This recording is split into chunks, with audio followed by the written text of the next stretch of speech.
think, act, and prosper.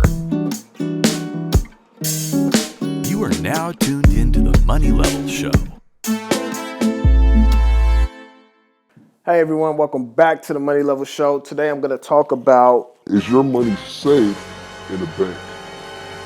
So I've done a few things on my podcast. I've talked about a few of these things, like is your money safe in the bank? And a lot of times we go put our money in the bank to make sure that it's safe. You know, nobody can steal it. If something happens in the house catch on fire or something like that, your money doesn't burn, you know, things like that. And so we felt like it was very safe for us to put our money in the bank. And then it was also easy with the convenience of having a debit card and credit card and all those types of things. And so we actually fell in love with banks. However, banks do not pay you as much money as they used to.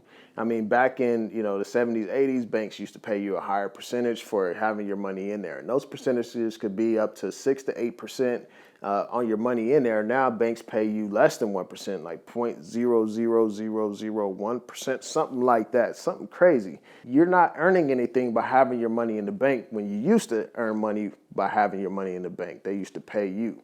And how banks work is banks do fractional reserve lending. So fractional reserve lending is, say like you have $100 and then the bank's fractional reserve lending amount is 10%. And so you give the bank $100 to place in your account, to secure in your account, and the bank has this limit of 10%. And so in this 10%, that requires them to have at least 10% of your money in the till. So let's say you put $100 in and they have to have 10% in. So they'll take $10, put it in the till, and the rest will be IOUs. So that means they owe you $90, even though your account states that you have $100 in the bank.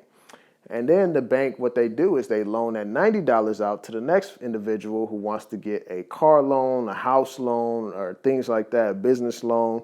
And they loan it out to those individuals. And then they charge those people interest on that money. So they charge them for the loan and things like that. And so you're not getting paid anything for the banks to use your money to loan to other people. And that is one of the issues with banks, is that they don't have enough reserves to pay every single depositor all of their money if every single depositor were to come to get all their money out of the bank, such as the 1920s in the banking crash.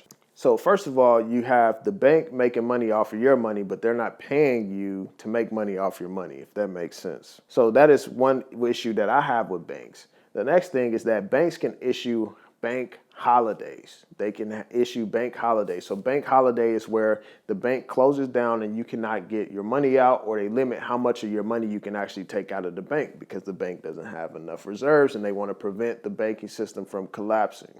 And so in the 1920s, I believe it was 1929, when the banking system collapsed, everybody was coming and pulling their money out of the banks, and then the banks didn't have enough money to pay everyone. So a lot of people that had their deposits in there, they did not get paid because the banks loaned out a lot of that money that was in there. So in these bank holidays, which is actually a federal law, they were able to shut down the bank, and then you have to wait until the bank opens to go get your money out. And so the issue with that is like, okay, what if you need the money now? You're trying to protect your purchasing power. You're trying to fight hyperinflation, whatever that may be. You couldn't get your money out because the bank's closed.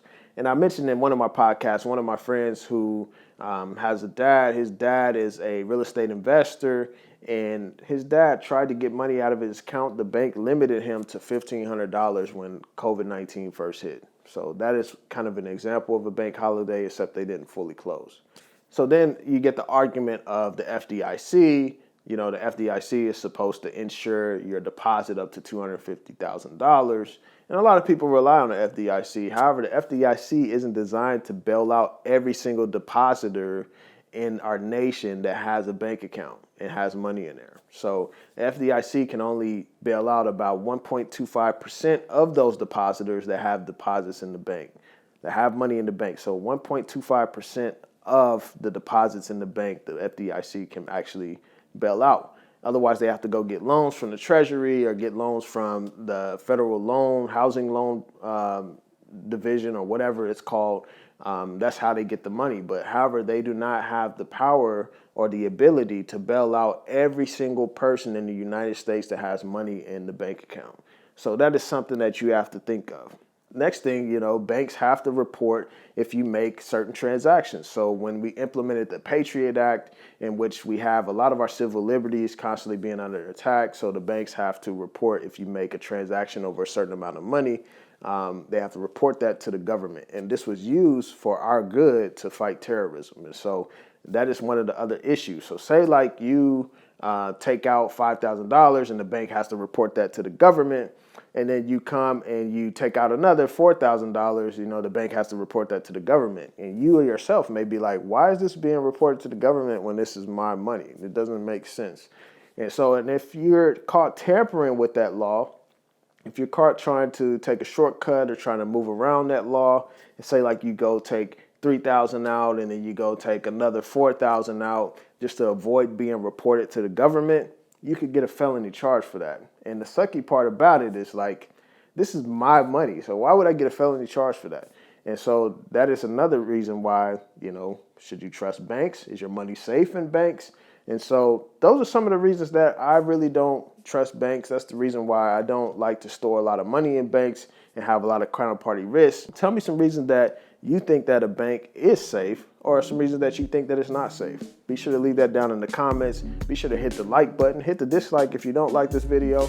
It don't matter. I'm willing to engage in conversation and things like that. And so I want to thank you all for tuning in to the Money Level Show today. Be sure to subscribe, and thank you. Y'all have a good day.